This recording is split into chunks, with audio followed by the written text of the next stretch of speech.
చూస్ country delight, live better. ఇప్పుడే country delight app ని download చేసుకోండి.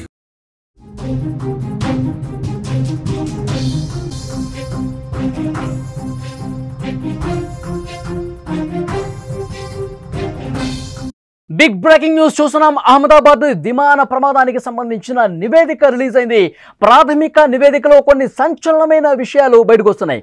విమానం టేకాఫ్ అయిన కొద్ది క్షణాలకే ఇంజన్లకు ఇంధన సరఫరా నిలిచిపోయింది. కాక్పిట్ వాయిస్ రికార్డింగ్స్ లో పైలట్ల సంభాషణ రికార్డ్ అయింది. పైలట్లలో ఒకరు మీరెందుకు ఆపేశారంటూ ప్రశ్నించారు. నేనేమీ చేయలేదంటూ మరొక పైలట్ సమాధానం ఇచ్చినట్టుగా అందులో రికార్డ్ అయి ఉంది. జూన్ 12న అహ్మదాబాద్ ప్రమాదానికి ఎయిర్ ఇండియా విమానం ప్రమాదానికి గురైంది. 270 మంది చనిపోయినటువంటి ఘోర విషాదం.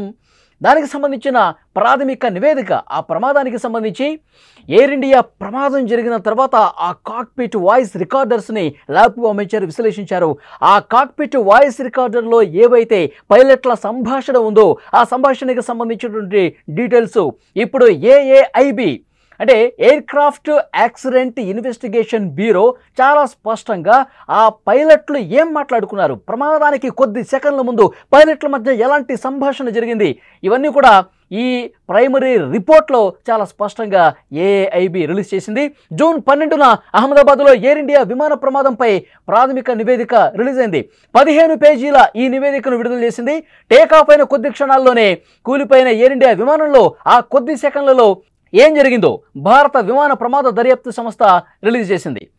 ఎయిర్ ఇండియా విమానం టేకాఫ్ అయిన కొద్ది క్షణాలకే ఇంజన్లకు ఇంధన సరఫరా నిలిచిపోయినట్లుగా ప్రాథమిక నివేదికలో తెలిపింది. ప్రమాద స్థలం నుంచి స్వాధీనం చేసుకున్న కాక్పిట్ వాయిస్ రికార్డింగ్స్లో పైలట్ల సంభాషణను గుర్తించారు. అందులో ఒక పైలట్ స్పష్టంగా అంటే ఇంధన ఏవైతే స్విచ్లు ఉంటాయో ఇంధనానికి సంబంధించినటువంటి ఆన్ అయ్యేటువంటి స్విచ్లు ఒకటి ఆగిపోయింది. ఆగిపోతే వెంటనే ఇంకొక 2 సెకండ్లో ఇంకొక స్విచ్ కూడా ఆఫ్ అయిపోయింది. మీరెందుకు స్విచ్ ఆఫ్ చేశారు అంటూ ఒక పైలట్ క్వశ్చన్ చేశాడు. నేనేమీ చేయలేదు, నేను ఏమీ ఆఫ్ చేయలేదు, అదే ఆఫ్ అయిపోయింది అని చెప్పి ఆయన జవాబిచ్చినట్టుగా తెలుస్తుంది. వెంటనే మళ్ళీ ఆన్ చేసే ప్రయత్నం చేశారు. ఇంజన్ 1, ఇంజన్ 2 రెండు కూడా ఆన్ చేసే ప్రయత్నం చేస్తే మొదటి ఇంజన్ రీలైటింగ్ ప్రక్రియ అనేది విజయవంతమైంది. కటాఫ్ నుంచి మళ్ళీ రన్ మోడ్లోకి వచ్చింది. రెండో ఇంజన్ని మళ్ళీ ఆన్ చేసే ప్రయత్నం చేశారు, కానీ ఆన్ కాలేదు. రెండో ఇంజన్ ఆన్ కాలేదు. రీలైటింగ్ ప్రక్రియ రెండో ఇంజన్కి సంబంధించి కాలేదు. టేకాఫ్ని విజయవంతంగా ముందుకు తీసుకెళ్లే దాంట్లో ఫెయిల్ అయింది సెకండ్ ఇంజన్. దాని తర్వాత ఒక్కసారిగా వేగం తగ్గిపోయింది.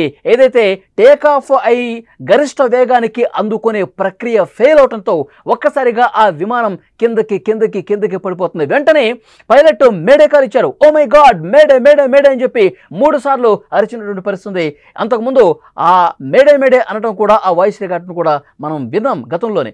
అయితే ఇక మేము పూర్తిగా ప్రమాదంలో ఉన్నాము, హెల్ప్ చేయండి అని దాని అర్థం. ఆ తర్వాత కొద్ది సెకండ్లకే ఒక హాస్టల్ భవనం మీద కూలిపోతున్నటువంటి పరిస్థితి ఉంది. ఈ కాక్పిట్ వాయిస్ రికార్డర్లో పైలట్లు ఏం మాట్లాడుకున్నారన్న విషయానికి సంబంధించి ఈ రిపోర్ట్లో చాలా స్పష్టంగా ఏఏఐబి రిలీజ్ చేసింది. అందులో పైలట్లు ఇంజన్లు ఏదైతే ఇంధనాన్ని ఇంజన్కి అందించేటువంటి స్విచ్లు ఏవైతే ఉంటాయో ఇంధన కంట్రోల్ స్విచ్లు, ఫ్యూయల్ కంట్రోల్ స్విచ్లు రెండు కూడా ఆఫ్ అయిపోయినాయి. వెంటనే ఆఫ్ అయిపోవడంతో ఒక పైలట్ క్వశ్చన్ చేశాడు, ఎందుకు ఆఫ్ చేశావు, ఈ ఆన్ బటన్స్ని ఆన్లో ఉంచకుండా ఎందుకు ఆఫ్ చేశావు అని అడిగితే నేనేమీ చేయలేదు, అవే ఆగిపోయినాయి అని చెప్పి వెంటనే మళ్ళీ ఆన్ చేసే ప్రయత్నం చేశారు, కానీ ఫెయిల్ అయిపోయినటువంటి పరిస్థితి.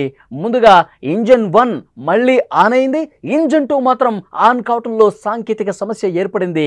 అది టేకాఫ్ గరిష్ట వేగానికి చేరుకోకుండా ఇంజన్ 1 మళ్ళీ రన్ మోడ్లోకి వచ్చిన తర్వాత కూడా ఇంజన్ 2 పూర్తిగా ఫెయిల్ కావడంతో ఆ ఇంధనాన్ని ఇంజన్కి అందించేటటువంటి ఆ ప్రక్రియ పూర్తిగా ఫెయిల్ కావడంతో టేకాఫ్ అయినటువంటి కొద్ది సెకండ్లకే ఈ ప్రమాదం జరిగింది. తర్వాత పైలట్లు ఎయిర్ ట్రాఫిక్ కంట్రోలర్కి సమాచారం అందించారు.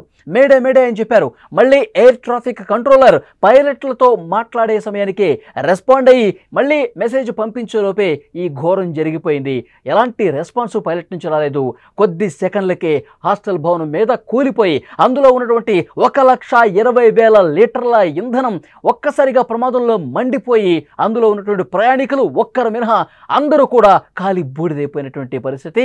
ప్రపంచం ఒక్కసారిగా షాక్ గురైనటువంటి పరిస్థితి. లండన్ వెళ్తున్నటువంటి బోయింగ్ 787-8 డ్రీమ్ లైనర్ జూన్ 12వ తారీఖున అహ్మదాబాద్ విమానాశ్రయం నుంచి బయలుదేరినటువంటి కొద్ది నిమిషాల్లోనే, కొద్ది సెకండ్లు అని చెప్పాలి, ఈ ఘటనలో 270 మంది ప్రాణాలు కోల్పోయినటువంటి అత్యంత పెను విషాదమైనటువంటి ఘటనగా దీన్ని చూడాల్సినటువంటి అవసరం ఉంది. అప్పుడే పెద్ద ఎత్తున చర్చ జరిగింది. ఈ ప్రమాదానికంటే టేక్ ఆఫ్ అయినటువంటి కొద్ది సెకండ్లకే ఎందుకు ఇంత ఘోర ప్రమాదం జరిగింది, ఆ పైలట్లు ఆ సందర్భంలో ఏం మాట్లాడుకున్నారు, ఏటీసీకి ఎలాంటి సమాచారం ఇచ్చారు, కాక్పిట్ వాయిస్ రికార్డు ఉంటుంది, దాన్ని వెలికి తీసి ల్యాబ్ పంపిస్తే పైలట్లు ఏం మాట్లాడుకున్నారో తెలుస్తుందని చెప్పి ఆ రోజు అందరూ మాట్లాడుకున్నటువంటి పరిస్థితి. ఇప్పుడు ఏఐబి పూర్తిగా విశ్లేషణ చేసి ఆ కాక్పిట్ వాయిస్ రికార్డర్లో ఏం మాట్లాడుకున్నారో కూడా చాలా స్పష్టంగా ఈ ప్రైమరీ రిపోర్ట్లో బయటపెట్టింది. ఒక పైలట్ ఎందుకో ఇంధన స్విచ్లు అనేవి ఏదైతే ఫ్యూయల్ కంట్రోల్ స్విచ్లు ఉన్నాయో అవి ఎందుకు ఆగిపోయినాయి అని చెప్పి క్వశ్చన్ చేశాడు. నేనేం ఆపలేదు, నేనేం చేయలేదు, వాటంతట అవే ఆగిపోయినాయి అని చెప్పి ఇంకొక పైలట్ నుంచి సమాధానం వచ్చినటువంటి పరిస్థితి ఉంది. ఆ వెంటనే ఎయిర్ ట్రాఫిక్ కంట్రోలర్కి ఈ ప్రమాదాన్ని గమనించిన వెంటనే ఒక పైలట్ ఈ సమాచారం పంపించాడు, మేము ప్రమాదంలో ఉన్నాం, మేడే మేడే మేడే అని చెప్పి 3 సార్లు అతను అన్నటువంటి పరిస్థితి ఉంది. సో డెఫినెట్గా ఇక్కడ క్లియర్గా విమానాన్ని కిందకి అంటే ఆ విమానాన్ని పైకి ఎగిరే విధంగా శాయశక్తులా కృషి చేశారు. విమానం ప్రమాదం జరగకముందు మనం విజువల్స్లో చూస్తే సీసీ ఫుటేజ్లో చాలా స్పష్టంగా రికార్డ్ అయింది. ఆ విమానం ముందు భాగం అనేది ఇట్లా పైకే ఉంది. ఎట్లా అయినా సరే టేక్ ఆఫ్ ఇంకా పైకి పోనివ్వాలి, కిందకి దిగకూడదని చెప్పి శాయశక్తులా కృషి చేసినటువంటి పరిస్థితి ఉంది. కానీ ఇంజన్స్ ఇంధనాన్ని అందించినటువంటి ఆ స్విచ్లు అనేవి ఆఫ్ కావటం వల్ల ఇది తీవ్రమైనటువంటి సమస్య ఏర్పడింది, సాంకేతిక సమస్య ఏర్పడింది. రెండవ ఇంజన్కి ఫ్యూయల్ను అందించేటటువంటి ఆ కంట్రోల్ స్విచ్లు అనేవి ఆఫ్ కావటం వల్ల ఆ సాంకేతిక సమస్య ఏర్పడటం వల్ల ఏమీ చేయలేనటువంటి పరిస్థితి వచ్చింది. ఇంకా టేక్ ఆఫ్ చేయడానికి గరిష్ట వేగం తీసుకెళ్ళడానికి శాయశక్తులా కృషి చేశారు, కానీ వల్ల కాలేదు. కొన్ని సెకండ్లలోనే పరిస్థితి పూర్తిగా మారిపోయింది. వెంటనే ఎయిర్ ట్రాఫిక్ కంట్రోలర్కి సమాచారం ఇచ్చారు. పూర్తిగా మా చేతుల్లో ఏమీ లేదు, రక్షించండి అన్న స్థాయిలో ఎయిర్ ట్రాఫిక్ కంట్రోలర్కి వాళ్ళు మెసేజ్ పాస్ చేశారు. Oh my God, mayday mayday mayday అని చెప్పి 3 సార్లు అరిసిన తర్వాత వెంటనే ఏటీసీ కూడా స్పందించింది, రియాక్ట్ అయింది, రెస్పాండ్ అయింది. వెంటనే ఏం జరిగిందని తెలుసుకునే ప్రయత్నం చేసేలోపే ఈ ఘోరం జరిగిపోయినటువంటి పరిస్థితి ఉంది.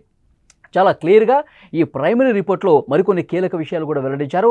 ఆ ఇంజన్లన్నీ కూడా వెంటనే ఈ ప్రమాదం జరిగిన వెంటనే రెస్క్యూ చేయడానికి ఫైర్ ఇంజనీర్స్ అక్కడికి వెళ్ళి ఆర్పే ప్రయత్నం చేశారు. మళ్ళీ ఒక డ్రోన్ కెమెరాతో ఆ విమానం క్రాష్ అయినప్పుడు కూడా రికార్డ్ చేసినటువంటి పరిస్థితి ఉంది.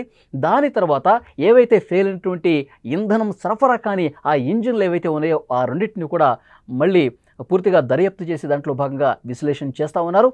అయితే ఇంకా అందులో మండే వస్తువులు, ప్రమాదకరమైన వస్తువులు ఏమీ లేవని కూడా ఈ రిపోర్ట్లో చాలా స్పష్టంగా ఉంది.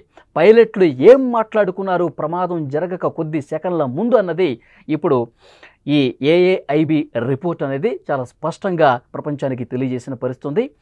ఇంజన్లకు ఇంధనాన్ని సరఫరా చేసేటటువంటి ఆ వ్యవస్థలు, ఫ్యూయల్ కంట్రోల్ స్విచ్లు ఏవైతే ఉన్నాయో అవి ఆఫ్ కావటం వల్ల, ఆఫ్ అయ్యి సాంకేతిక సమస్య ఏర్పడటం వల్ల ఈ ప్రమాదం జరిగిందని ఈ ప్రాథమిక రిపోర్ట్లో చాలా స్పష్టంగా తెలియజేసింది.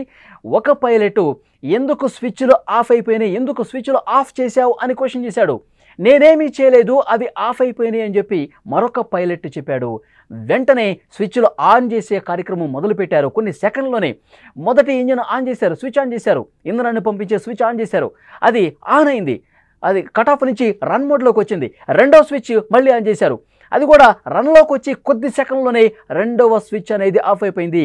రెండో ఇంజన్కి ఫ్యూయల్ని పంపించే ఆ కంట్రోల్ స్విచ్ అనేది ఆఫ్ అయిపోయింది.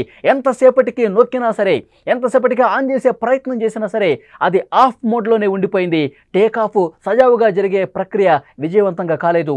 వెంటనే రెండో ఇంజిన్ పనిచేయని నేపథ్యంలో వెంటనే ఆ విమానం అనేది కిందకు దిగుతూ ఒక్కసారిగా క్రాష్ అయిపోయినటువంటి పరిస్థితి ఉంది.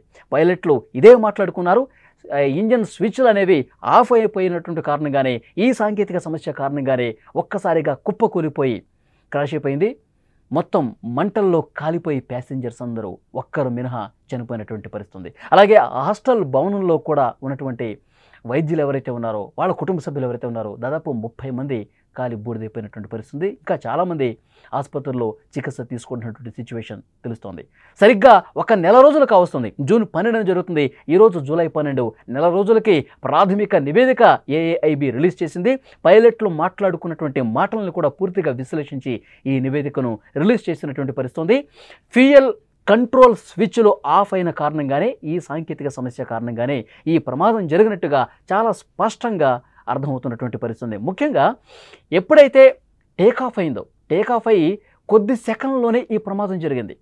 ఎప్పుడైతే టేకాఫ్ అయ్యి అట్లా పైకి లేచిందో లేదో, ఆ ఎయిర్పోర్ట్ టెర్మినల్కి సంబంధించిన అంతిమ గోడ ఏదైతే ఉంటుందో ఆ గోడని ఇట్లా దాటిందో లేదో వెంటనే ఈ సమస్య గుర్తించారు పైలట్లు.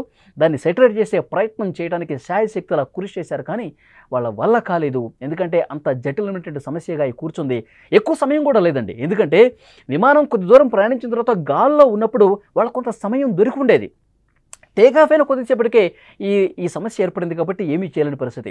కొంత దూరం కొన్ని వందల కిలోమీటర్లు ప్రయాణించిన తర్వాత గాల్లో ఉన్నప్పుడు, ఎన్నో వేల కిలోమీటర్ల ఎత్తులో ఉన్నప్పుడు ఈ ప్రమాదాన్ని గుర్తించుంటే కనుక గాల్లో ఉంటుంది కాబట్టి వాళ్ళకు కొంత సమయం దొరికేది. వెంటనే ఏటీసీతో మాట్లాడేవాళ్ళు, ఏటీసీతో మాట్లాడిన తర్వాత వాళ్ళు ప్రాబ్లం చెప్పేవాళ్ళు, ప్రాబ్లం సెటరేట్ చేయడానికి కొంత సమయం దొరుకుండేది.